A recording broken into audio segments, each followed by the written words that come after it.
Hello, ladies and gentlemen, boys and girls, and everyone in between, animals and aliens as well. My name is Raz, and welcome to Sound Design Saturday. Today is, guess what? Episode 13, which is our lucky number. I don't know why, but I just kind of like the number 13 because it's words cannot describe. Because of that, I will be making a 2-in-1 tutorial today. The first one will be this, and the second one will be, I'll just explain on the way, alright?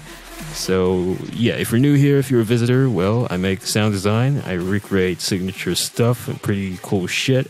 If you're old here, especially if you're the guy who requested the synth, I kind of consider your request, because this sound is kind of, I'm not saying it's generic, but I'm saying that you can find similar patches in just some of the basic or default banks that come with Sylenth.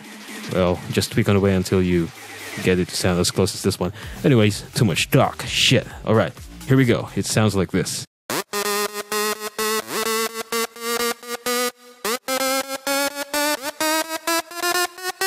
With pitch bend going on, and here's another one.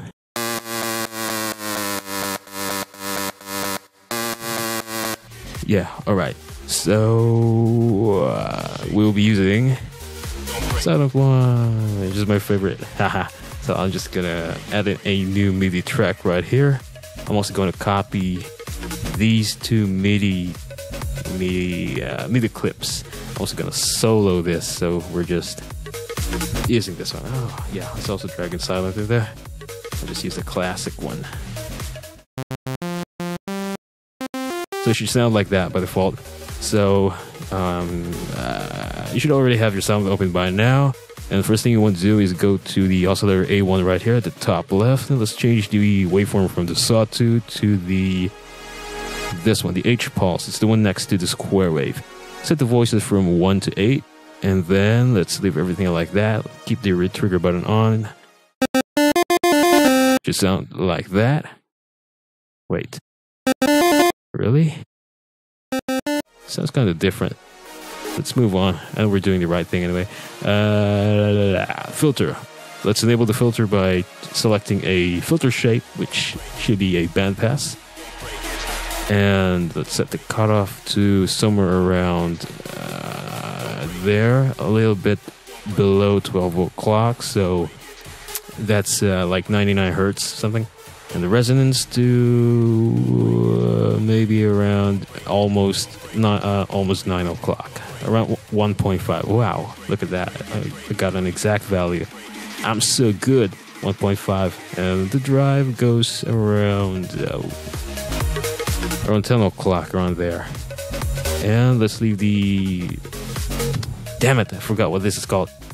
The slope, decibels per octave. Let's leave it at 24. And let's also tweak. Let's also tweak the master amp right here and just nudge this release a bit up just to make sure it doesn't click in the end. Okay, now let's use some effects here in the middle section. So the first thing you want to do is enable distortion and change the type to clip, which is my favorite type of distortion. It's also the most gruesome and most brutal of all because it's very destructive. But so good anyways. So set it to around 3 o'clock. And I'll leave the driver like that. And let's go into the EQ. And leave the two knobs like that. And the treble, turn it up to around 12 dBs, which is some pretty extreme EQing stuff. You know, boosting at 12 dBs, man, that's too much. It sounds good, so there's nothing wrong with that. Now let's set the treble frequency down to 1K. Yeah. Let's also turn the volume down a bit. It's really so loud and ear blasting. Alright, and let's move to the reverb module here. Again, I don't really suggest using reverbs inside synths, but for the sake of this tutorial, we'll be using that. The pre-delay, set that to around 117, assuming that you're at a 128 BPM track. So that's a quarter delay. Wait, am I right? Yeah, quarter. If you want to go for like 8s, go for 58. And the damping goes to 3. And the size, just snap it to 12 o'clock. Width, like that. Drive at 40%. You don't want it to be too washy and stuff. Oh crap, it's playing chords. We don't want this synth to play chords, so how to turn that, not really turning that off, but just tick this button, set the portamento to halfway, and leave the portamento glide type to normal. Should sound like that. And let's make this synth sound a lot more sexier by using the LFO right here. So for the empty slot right here, select pitch A. You could also go for pitch AB, but oh yeah, forgot about part B, damn it. Alright, let's go back to oscillator part B and set the voices to 1 to enable this oscillator right here. And change the waveform to a noise and turn it down. Turn it down to around 0.05. It has to be really that soft. You really have to adjust this to a point where it's barely audible, but when you turn it off, you would notice that it's gone, you know, the kind of thing. And let's just nudge this a bit up as well. Around like that. And the reason why we use the noise here at part B is because to bypass the filter, so it doesn't go to the bandpass filter right here. Just go straight out like that. Turn it down again. Okay. Should sound like that. And then pitch A, the amount knob, the one beside the pitch A, turn it up to around 1. So that's an octave. And the rate somewhere around 1/16th, and the gain to a point where you would feel it getting kind of groovy, you know, but not too much yet, so it doesn't sound like so crazy ass like that.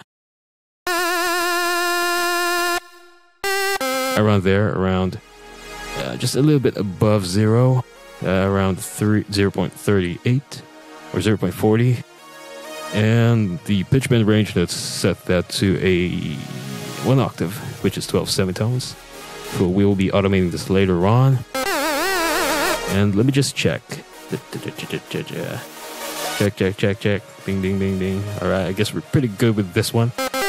And next thing we have to do is tame all those nasty stuff. So change the first EQ band to a high pass.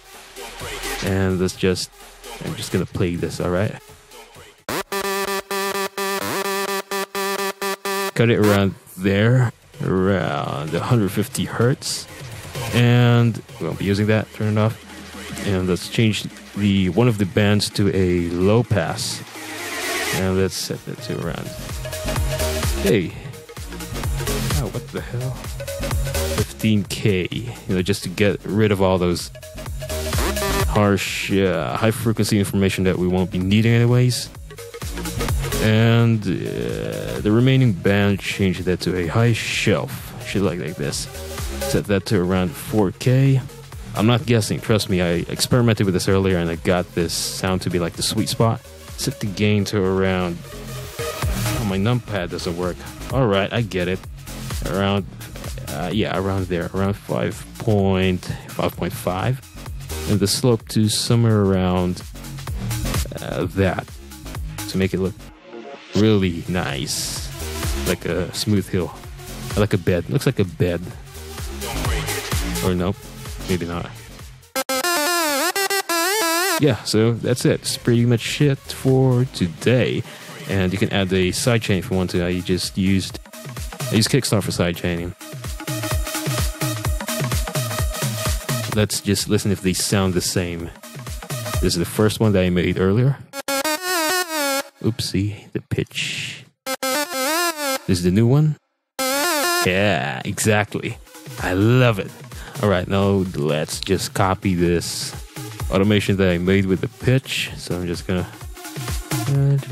copy that and then go to, oh no, not this one, buddy, the other one, this new one that we made.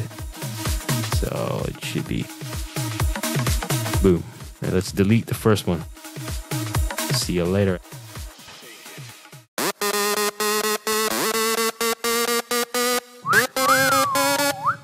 Sexy synth. I really love that.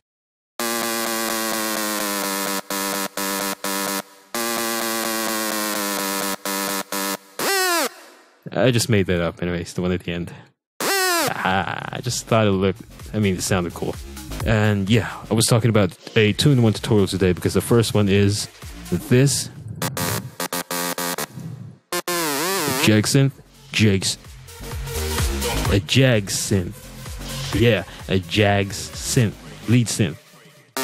The second one is because it also sounds like some dirty Dutch kind of Afrojack synth thingy.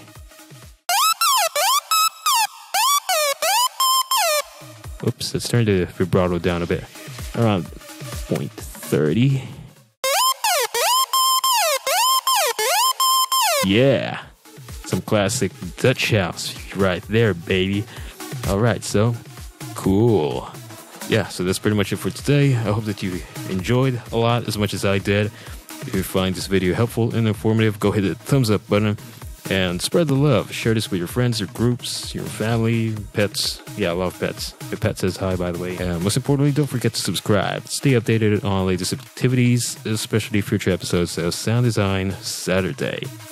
And once again, this has been Razzle Yola. I'll see you again next time. Good luck in your music projects. Happy music making. God bless you. And I'll see you again next time.